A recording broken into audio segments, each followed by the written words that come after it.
Palantir Technologies head of defense and former Wisconsin Congressman Mike Gallagher was on the stage during that protest. He joins us now. Congressman Mike, it's great to see you. Just describe what you saw, but also put it in perspective that language and what we've seen on college campuses in these protests and even from members of Congress on the other side of the aisle, from the Democrat Party, this is feeding the psychopathy of that murderer.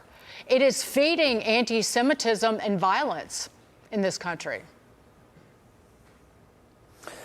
Well, I became very used to Code Pink paid protesters disrupting every hearing that we did when I was chairman of the Select Committee on China. But what I found myself thinking while on stage with the Secretary of the Navy is that we're less than a day removed from these crazy people having burned alive a Holocaust survivor. Couldn't they have taken just one day off from their insanity? This is now a fringe, sort of woke anti-Semitic virus that was once confined to college campuses has now escaped the lab, and these incidents are growing. They're increasingly troubling. We've seen from the governor of Pennsylvania's residence being burned down, to the horrific gunning down of two young Israeli diplomats, to the horror we saw in Colorado yesterday. I'm afraid that this is growing. It needs to be taken more seriously. I'm glad the Trump administration will crack down. But to your point, we need leaders on both sides of the political aisle to stand up, to condemn this, to push back aggressively. And we also need to focus on the money that's funding organizations like this, because I suspect there's a non-zero chance we'll trace that money back to some of our foremost adversaries, not just Salafi jihadists in the Middle East, but the communists in Beijing and elsewhere. You know, Congressman, and to that point, it's well worth looking into RICO statutes when it comes to these organizations. Earlier, Dagan used the word metastasize. And Free Palestine is essentially the new version of Allahu Akbar being used. This is not Free Palestine. This has now gone to murder twice in the past couple of weeks.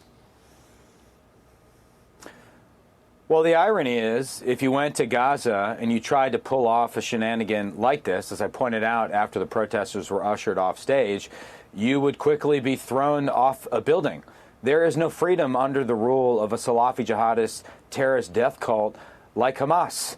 These people that are calling for freedom, these groups allow for absolutely none of it. So the irony is almost too much to stomach when you're dealing with these people. But again, they're also not interested in free speech or freedom of exchange. They were intending to disrupt a free exchange of ideas. So these people are both incredibly uninformed, they're brainwashed, but now they've become something much more, which is a dangerous movement, a domestic terrorist movement. We must use all legal mechanisms at our disposal to prevent people from being harmed. And I think politicians on the left, on the right, everywhere in between can come together around that basic, very fundamental American fact. And maybe the regime media like the Washington Post and the New York Times can try not to bury the story of people being set on fire by an anti-Semitic terrorist at the bottom of their websites right after it happened, which is, you know, beneath the Pinocchios for Mike Gallagher. I mean, for Mike Johnson. That's where the story was residing on the Washington Post. Mike Gallagher, thank you so much. Great to see you, sir. Thank Please you, come back. Thank you.